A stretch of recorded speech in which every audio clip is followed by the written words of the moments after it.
So Dulce's working right there to get our beds ready. We're going to plant turnip greens, collards, lettuce, kale, mustards, hopefully broccoli, cauliflower as well in the next week. So we have seeds. We're going to do some from seeds, and then we're going to try to make sure that we're able to cover things from frost and let them go through the winter and give us our broccoli and our cauliflower and our cabbage. Those seem to struggle when it gets really cold after later October. So we also have some barrels that we're going to use and try to optimize our barrels. They've been sitting here. These are kind of expensive now, these 50-gallon, huge 50-gallon drums that we've had for a long time. We've got 3 or 4 of them that we've got one with holes all in it, and we're going to make it into a little compost tumbler. So we can make some compost. And this little water has holes in it. So I don't know if we can fix it or not. We might try to plug up the holes in the bottom of it. It just rusts and gets kind of rusty, and I can see little light coming through. So we're going to see if we can repair that, because those are really expensive. So this also has to be repaired. This is our pea tower. And this is what we put urine in, and we mixed it with water, and then we used it for fertilizer.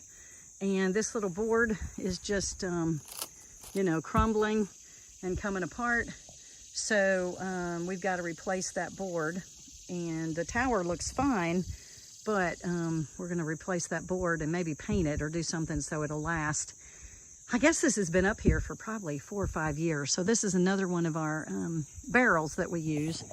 And so you can pour urine in it and mix it with water, and then you can also water your garden with it and use it for fertilizer. So our okra we're going to take down, and we're going to chop up we're going to put it through our shredder, chop up all the stalks, and then put it back as mulch.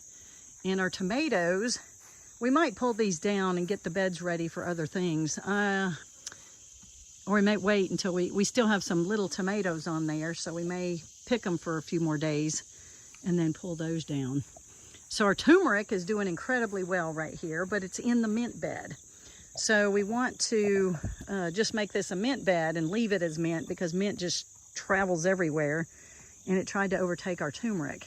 So this winter, as the turmeric dies back, we're going to move the turmeric and put it in another bed by itself, or give it a different home away from the mint. And then right here we have lemon balm next to our tomatoes. The tomatoes are about to finish up, but we have lemon balm, and it's a little bit close to this mint. So, and lemon balm and mint are the same family. So we want to take this lemon balm and probably put it in a place of its own, a little bit further away from the mint. And then we'll be able to use this bed for vegetables. So I don't know, but I think I'm going to take the lemon balm up to my tiny house and plant it around the tiny house. So I'm not sure yet. I'm going to have to make a bed and see what we can figure out as to where we want to plant that. So I only have a half hour or so to keep cleaning, so I'm going to get to work. But we will make more updates about our farm.